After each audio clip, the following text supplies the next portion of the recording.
ahoana marina tsy ova toetra intsony raha ireto mpitondra ireto. Ity fitondrana Andry Rajoelina ity no tena fitondrana tia mampanantena pokaty ny vahoaka malagasy indrindra tamin'ireo mpitondra ny fandimby teto. Afa mihitsy ny azy ny afetsena ary lazainy androany lazainy fa tsy nolazainy rampitso. Tsy vao tamin'ity fotoam-pitondrandry nanomboka ny taona 2024 ity izany fa nanomboka tamin'ny fanonganam-panjakana ny taona 2024 ireny. Raha raisina ohatra io resaka hôpitaly manara-penitra io satria efa hatramin'ny taona 2024 no nampanantena vahoaka izany ary mbola nentina nandresena lahatra vahoaka ihany koa tamin'ny taona 2022 ireny. Raha nanontany mpanao gazety Ontina Real ny tenany tamin'izany fotoana izany dia nilaza mazava fa gratuit na maimaim-poana ny fitsaboana amin'ny hôpitaly manara-penitra tamin'izany fotoana izany. Ity io fanazavana io. La milaza aminao rehefa mitsidika gratuit anga io hôpitaly ny vahoaka rehetra le vahoaka madinika mihitsy gratuit maimaim-poana ny fitsaboana ao anatin'ireo hôpitaly. Izay no nolazainy teo. Ny arantsika rehetra na eny tsara angamba ny nambarany teo fa gratuit na maimaim-poana ny fitsaboana amin'ireo hôpitaly manara-penitra.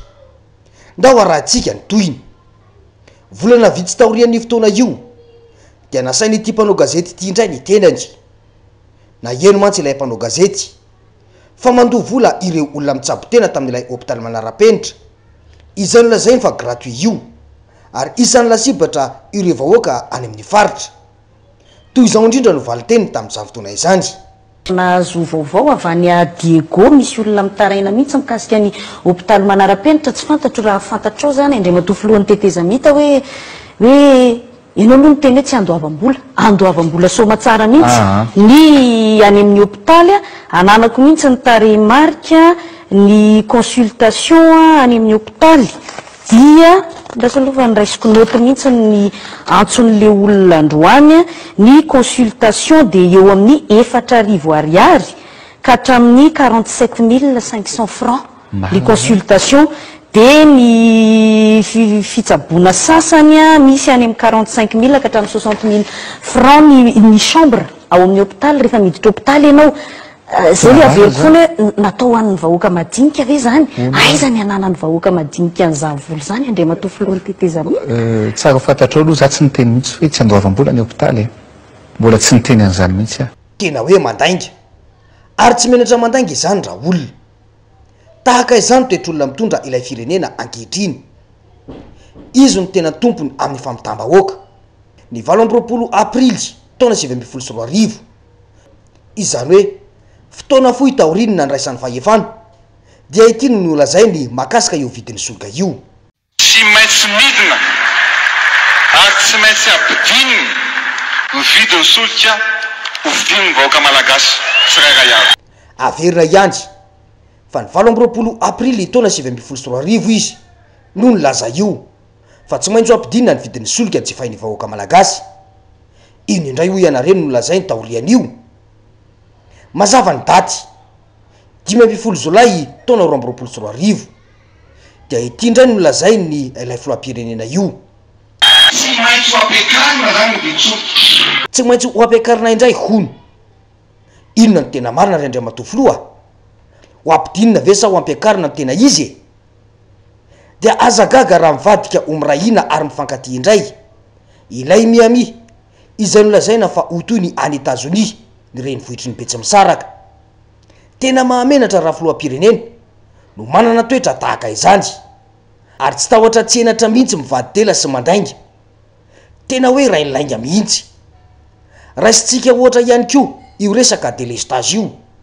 Taorian'ny famaizana tany Andekaleka iny dia nilaza inga filoham-pirenena io fa ao foana ny délestage eto Antananarivo sy ny manodidina afaka 7 volana. Na ilay Jiramahary mbola nampanantena ihany koa tamin'ny tapa-bolana lasa izay fa 4 andro ihany no iainana anatin'ny aiziny mifandimby ny ponina Antananarivo fa ho apetraka ny milina fa-4 na ny G4. Ankehitriny anefa miverina amin'ny tanjany indray ny délestage saika manerana Antananarivo.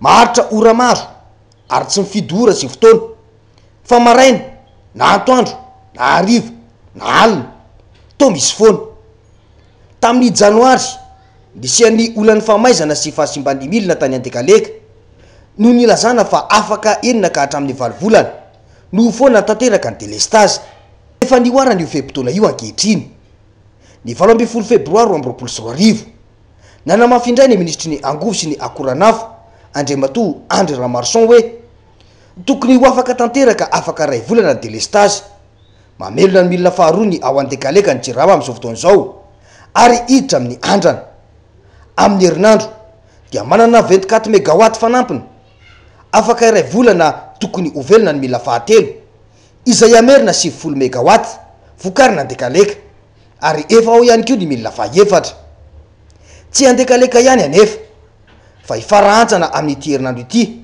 tokony ampiditra 5 mégawatt ameno 28 mégawatt ny avy any Andekaleka ampina délestage io ary afaka 2 volana rehefa feno ny famokarana dia everina fa tsisy intsony délestage raha mbola misy dia tsy délestage intsony fa coupure toy ny resaka fahatapahana andrin-jiro izay mety mbola ilaina fitaovana mety ho tapakandro ny fanarenana ho iatrany io tompona andraikitra ambony misy ny angovo sy ny akoranafo io ny alohan'ny fahavitan'ny fametrahana ny milina faefatra tany Andekaleka ny herinandro lasa teo no nanambarany fa tokony hofana amin'izay ny délestage rehefa feno 120 mégawatt ny vokatra miainga avy any Andekaleka vita ny milina faefatra fa ny délestage ny eo ihany ny eo ary eo atrandy no enjena sy nolazaina ho mampiesina ny fanjakana rajonal mampianina raha nampanantena fa afaka 3 volana dia ho foana ny délestage sainginy an'ity tsy indray tsy indroa tsy intelo no nampanantena saingy tsy hita ihany izay eo ny filohan-kehitrina nambarany mpitondra ny fanesy fa 400 mégawatt no vitany rehetra sainginy azy anao 400 mégawatt mandritra ny 5 taona aiza ho aiza zany zao sa nosoloina jiro cobra izay ekena fa ilaina ny fahazavana fa ny tena ilainy toekareny dia ny angovo sy ny herinaratra ny tetika asa goavana mandeha amin'izao raha resaka angovo aloha dia ny farahantsana izay any tsy miankina izay voalaza fa mamokatra 22 mégawatt tetika asany ainga tamin'ny fanjakana rajonal mampianina ny saofika mety ahavokatra any amin'ny 200 mégawatt izay efa tany amin'ny taona 1.4 nanomboka no ketrehiny ary afaka 5 taona eo ho vita miandry ny 400 mégawatt avy amin'ny rajoelina fa herintaona sisa no ananany moa ave araky ny vavabe natao ny vokatra sa ilazaindray koa ve fa tsy niteny izany inga filoam-pirenena sa mbola atao fitaovana akanafony olona indray amin'ny taona 3 ary mety ampanantena ho 100 mégawatt indray ve ankehitriny hatramin'ny filohan'ny fitsarana avy momba lalam-pandrendrena teo aloha Jean-Éric Rakotoarisoa aza maneo efa tsy jirama intsony fa demata na délestage mandavantaona dia mipetraka ny fanontaniana hoe fa iza moa no namoaka ilay teny hoe azo raisina fa tsy mitombona teto iza no tena tompona andraikitra amin'ny fahavoazany vahoaka malagasy izao no atao hoe fitondrana azo tamin'ny alatra sy ny lainga ka tsy misy afa tsy lainga ihany no afafy amin'ny vahoaka dia mody mifanilika eo izy mianakavy isika vahoaka no mila tonga saina amin'izao zava-misy izao fa raha ireto mpitondra ireto lainga no efa nazatra azy ireo hatrany amin'ny fanonganam-panjakana ary tsy iova intsony io toetra io raha tsy izany ve ireo masamy fampiaro amin'ny ratsy ka ilaza fa izay tsy nanota taminareo no oka hitorabato azy valitenin'ny olona tsy iova amin'ny fomba fanaony mihitsy izany valiteny izany fa ahoana mariny